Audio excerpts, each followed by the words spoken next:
우리가 사실 이런 얘기를 하는 게 되게 한심하고 답답한데 내란 사태를 보면 이 일당들이 전쟁을 일으켜서라도 정권 유지를 해야 되겠다. 뭐 사람들이 죽어 나가더라도 대통령 부부에 아니면 지키면 된다라고 생각했던 사람들이라 이런 참하가 오히려 기회라고 생각할 수 있다는 걸 저는 같은 인간으로서 받아들이기는 어렵지만 실제로 그런 정황이 보이고 그런 움직임이 보인다는 건 정말 끔찍한 일이네요. 아니 그 검찰에서 이미 김 박사님. 보도자료 낸 거 아닙니까? 윤석열이라는 작자가 2차, 3차 계엄을 해. 그 말이 안 되는 거거든요. 그러니까 이건 작정 정도가 아니라 일정한 유혈 사태들은 그냥 밀고 나간다라는 생각이 아니면 할 수 없는 행태들이기 때문에 저는 마찬가지입니다만 지금 상황과 관련해서도 이렇게 어떤 형태도 이 회의를 했다라고 언지를 했으니까 언론에서 보도가 나왔을 거 아니겠습니까? 그렇다면 자기들은 이 문제와 관련해서 매우 발빠르게 움직이고 있다라고 하는 것을 갖다 언론을 통해서 보여주려고 하는 거잖아요. 지금 국민한테 총 쏴서 자기들 권력 강화하려고 했던 자들이 지금 이런 국난 어떤 국가적인 참사 앞에서 국민들에게 고개를 들 수가 없는 것이죠. 그거는 저들의 진정성을 추호도 인정할 수가 없는 것이고 지금 제가 하루 종일 지금 모니터하면서 파악한 여러 가지 자료를 여러분들한테 지금 공개해드리고 있는데 이것도 추가된 하나의 자료를 보시면 여러분들 쟤들이 진짜 작정을 하고 이번 정말 모두가 아파해야 될 국가적 참사를 정치적인 돌파구로 쓰려고 하는구나 라고 하는 것들을 여러분들께서도 아마 판단하실 수 있을 거예요. 이게 뭐냐면 지금 왼쪽 산은 지금 승객 175분에 대한 명단이 공개됐다라고 하는 것이고 네네. 오른쪽의 조선일보 보도는 뭡니까? 지난 이태원 참사 당시에 조선일보가 시민단체와 일부 매체가 공개했던 그 피해자, 사망자 명단 공개에 따른 공개는 범죄. 네, 그 경위 밝혀라. 보도예요. 사설을 썼네요. 네, 조선일보는 경위 밝혀라. 이런 대형 참사 때 사망자를 신속하게 밝혀줘야 유가족들이 어디 가서 찾고 뭐 이런 사후적인 게 나오는데 이태원 참사 당시에 유가족들이 모이는 것을 막기 위해서 사망자들의 신원을 공개하는 것조차 막았던 정치적 집단이거든요. 조선일보를 포함한 대부분의 언론은.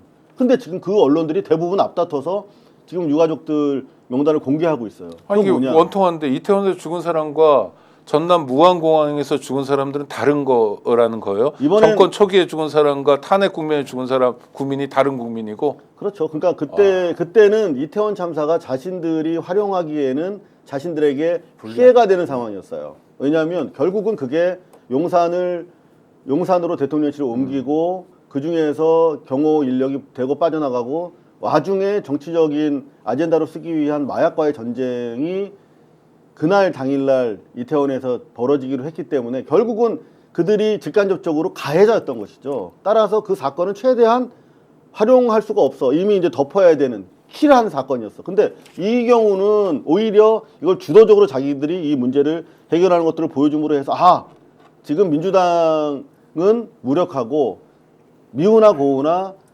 우리 국임당과 용산이 빨리 이 사태를 장악을 해야 이 사태가 평정이 될 수 있다라고 하는 것들을 보여주겠다라고 정치적으로 활용하겠다라고 하는 의지로밖에 보이지 않는 것이죠.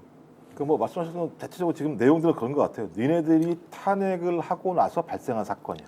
이런 식으로 몰아가려고 하는 의도가 보이는 거죠. 그러니까 너희들이 이렇게 판을 갖다가 개판으로 만들어놨기 때문에 이런 사건도 발생을 했어라고 하는 거. 그러니까 지금 국민의힘 계속 그랬던 거 아닙니까? 소위 계엄이라고 하는 친위 쿠데타 내란을 일으킨 자들 때문에 국정이 혼란하고 마비가 된 건데 그 다음 프레임이 뭐였죠? 민주당이 계속 탄핵 운운하니까 국정이 마비가 되고 혼란된다는 논리를 가지고 자기 지지층만 탈탈탈 모아서 이 상황을 돌파하겠다는 생각을 가졌던 건데 뭐 제가 볼 때 그러지 않기를 바랍니다만 이 사건을 기회로 해서 자기 지지층보다 소위 이 상황에서의 어떤 어려움, 혼란스러움을 걱정하는 사람들에게도 저런 식의 메시지 프레임을 만들어서 자기들의 세력들을 더 넓히려고 하는 의도들이 지금 뭐 아까 말씀하신 기자 이 기자님이 보여주신 이런 모든 기사들을 보면서 그런 음모들이 서서히 이 모습을 드러내고 있다라고 보여지는 측면이 있는 거죠. 거짓말을 하더라도요. 이를테면 한덕수 총리 권한 대행이 난 헌법재판관 임명 못하겠다 하는 순간 원단 환율이 폭등했잖아요. 그게 팩트인데 그걸 거꾸로 얘기하잖아요. 한덕수 탄핵하면 원달러 환율이 올라간다. 최상목이 한 얘기가 그거였죠. 네. 그러니까 그 한덕수 권한대행 체제가 안정화되면서 어떤 대외 관계와 그 외환 시장이 안정을 되찾고 있는 와중에 너희들이 탄핵해가지고 이거 상당히 지금 곤란해진다라는 취지로 말도 안 되는 그거 거짓말이잖아요. 네 거짓말이죠. 근데 그런 거짓말을 하는 이유는 뭡니까 이 사람들이? 그러니까 당장에 모면이에요? 아니면 그런 거짓말이라도 기대고 싶은 아주 극단적인 지지 세력이라도 결집하겠다 이런 겁니까? 어떻게 보십니까? 제가 볼 때는 상황 자체를 계속 뒤로 밀어놔야 된다. 그러니까 말씀하셨던 것처럼 가장 저들이 우려하는 건 저는 윤석열의 체포라고 생각이 들어요. 그러니까 내란 수개가 체포되는 순간 이 내란의 네트워크 그다음에 이 내란의 네트워크들을 유지하려고 하는 세력들은 존립할 수가 없는 상황이죠.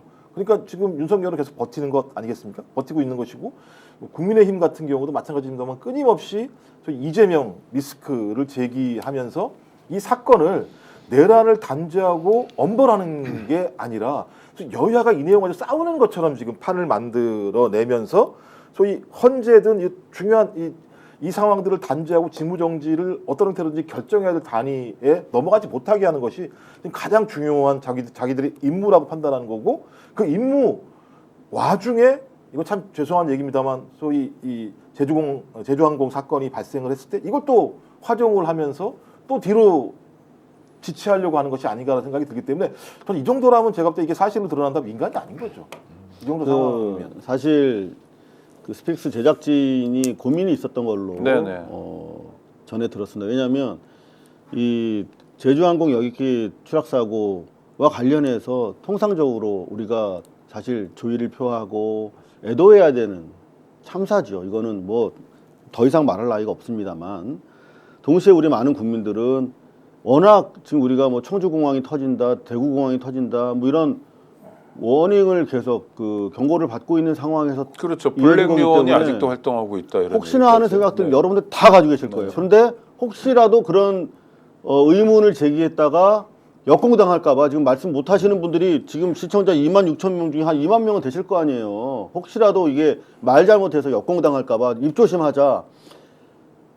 저는 100번 여러분들 정말 우리 촛불 시민들 빛의 그 주권자들이 위대하고 아주 이성적이라고 생각을 합니다. 여러분들이 전적으로 맞습니다만 제가 오늘 보여드린 몇몇 그런 자료라든가 신문 제목 보시면 아시겠습니다만 이미 이 사건을 악용하고 있는 자들이 있다. 그냥 대가리 박어하고 조용히 반성문 쓰고 있어야 되는 대통령실 수석들이 지금 회의를 하면서 지들이 뭔가 지금 뭐 움직이고 있는 것처럼 쇼를 하고 있고 국임당에서는 이거를 이미 정쟁화하고 있고 조중동에서는 이거 가지고 마찬가지로 야당 책임 한덕수 탄핵하니까 이게 이런 일이 생기는 거 아니냐 이런 것들이 기득권 언론 매체를 통해서 이렇게 전파되고 있고 프레임을 통한 뒤집기가 지적되고 있는데 여러분들이 마음 한편으로 깊숙이 애도하면서도 이거 어떻게 이게 향후에 정치적으로 악용되는 거 아니야? 그런 생각들 하고 계실 텐데 공교롭게도 지금 최상목이라고 하는 대행 체제가 누가 봐도 알다시피 이미 자기가 그 대행으로서의 이 환란 수습을 위한 최소한의 그 업무들 헌법재판소 국회에서 추천된 헌법재판소 재판관들에 대해서 그냥 임명만 하면 된단 말이에요. 이미 다 모든 필요한 절차를 더구나 지금 대통령실에서 어떠한 그 추천 권한도 없는 국회발인데 그런 것도 안 하고 있는 와중에 그걸 계속 버티겠다라고 하는 시그널을 계속 전달하지 않았습니까? 한덕수랑 똑같은 스탠스를 취하겠다고. 네. 그러면은 이제 이 참사가 빨리 신속하게 정리돼서 어떤 그 다시 이 국정 정상화를 위한 모멘텀이 확보가 돼야 될 텐데 쟤들이 이걸 악용하겠구나 하는 것 때문에 걱정이 많으실 텐데 그렇기 때문에라도 이건 우리는 분명히 애도의 기간이 필요합니다만 이 제주항공 여기 추락 사건의 그 참혹함도 있지만 이것과 동시에 이런 것들이 재발 방지되고 진실이 제대로 규명하려면 빨리 이 국정 난맥상 내란 사태가 빨리 조기 종결돼야 된다라고 하는 것들을 당당하게 단호하게 투트랙으로 밀고 나가야 된다 이렇게 생각이 됩니다. 댓글도 그렇습니다. 애도와 수습은 별개다. 아 그렇죠, 네, 별개죠. 애도와 수습은 별개다. 그리고 시국도 별개고. 뭐 말씀하신 것처럼 윤석열 정권 들어와서 국민들의 안전이라고 하는 것에 대한 공포심은 엄청난 거죠. 그러니까 이태원 참사부터 시작해서 경제는 완전히 거의 망가진 거나 마찬가지 상황입니다. 네. 저는 최상목이라는 자가 갑자기 경제를 운운하는 거 보면서 놀랬어요. 자기가 이렇게 만들어 놓고 경제를 지금 갑자기 이 상황이 벌어진 것처럼 얘기하는 걸 보면서 부끄럽지 않나? 그리고 그 한덕수 탄핵해주지 말라고 할 때 그 결연한 자세를 보면서 아니 평상시에 저렇게 경제를 다뤘어야 되는 자 아닌가라는 생각이 들고 또 하나는 아주 희한한 단어를 갖고 왔어요. 권한대행의 권한대행이다. 대한민국에는요 권한대행만 있을 뿐입니다. 그러니까 권한대행의 권한대행이라고 하면 자기는 권한이 더 적다, 없다.